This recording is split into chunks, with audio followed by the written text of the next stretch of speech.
Welcome, ladies and gentlemen, to Autism Fridays with Christopher Cleveland.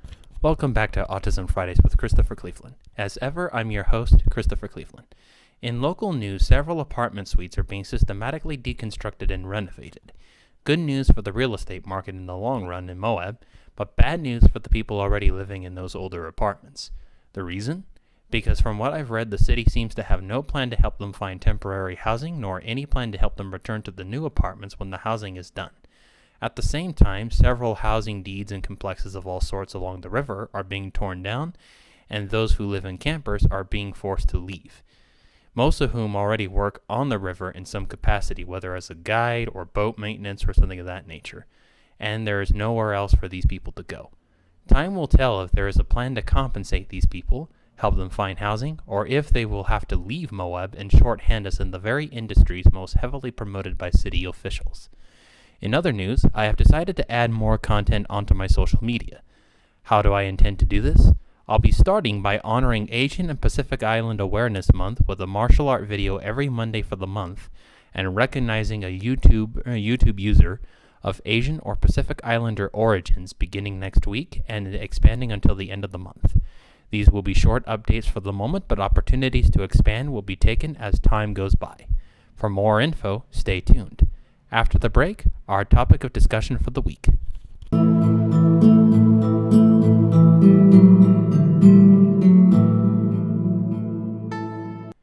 Thank you for tuning back into this episode of Autism Fridays with Christopher Cleveland.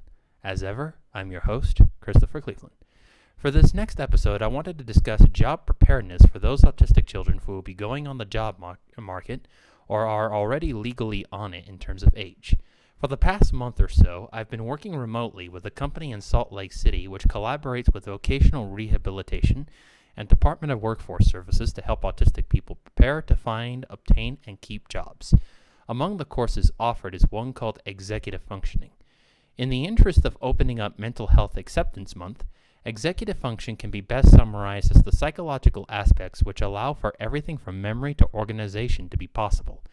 In teaching these courses, I've come to the realization that a great emphasis has not been placed on this topic, and this is why sometimes autistic and non-autistic people suffer a disadvantage when applying for a job for one reason or another.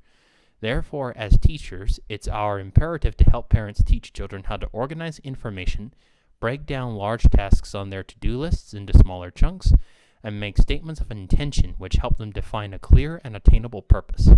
One tool that can help with this that I've picked up from my trade is the acronym SMART, which can be broken down this way.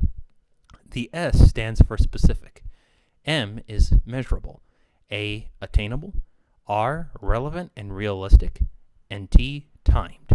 The last one is the most important because as a voice of experience, giving yourself a goal that takes several months or more is good, but a plan to complete chunks of it by no less than each month makes it more plausible. Oftentimes we quit striving for a big goal because we don't break down the components of it and strategically conquer those aspects first. I even recommend finding the hardest part of the hardest task when possible and completing it first, then going from there so that a snowball of completed tasks accumulates before too long. A great example of this in action is often included in IEP plans, when students who have them, are asked to, for instance, read a bare minimum of 10 pages a day and write 2 in assignments for about 3 months, then expand as is plausible. This goes for social skills as well, especially if one's child is lonely and eager to make friends. A goal can be to make one friend in 2 months and keep them for 4, learning the steps to do so along the way or even in practice with the parent. Mentors, teachers, and other such figures can then break down the fundamentals in terms of how to do it so that step by step a child obtains the goal. The important thing is to look at anything that seems daunting, pick out the individual elements of it, and guide any child you work with into completing each one so that they can complete the whole in time to join the workforce or even to be a fundamental contribution to the workforce the moment they get a job. Unfortunately, there is no meditation segment today and no dedication, so I'll be seeing you guys next week. Story, directed, produced, and written by. Thank you for tuning in, and we'll see you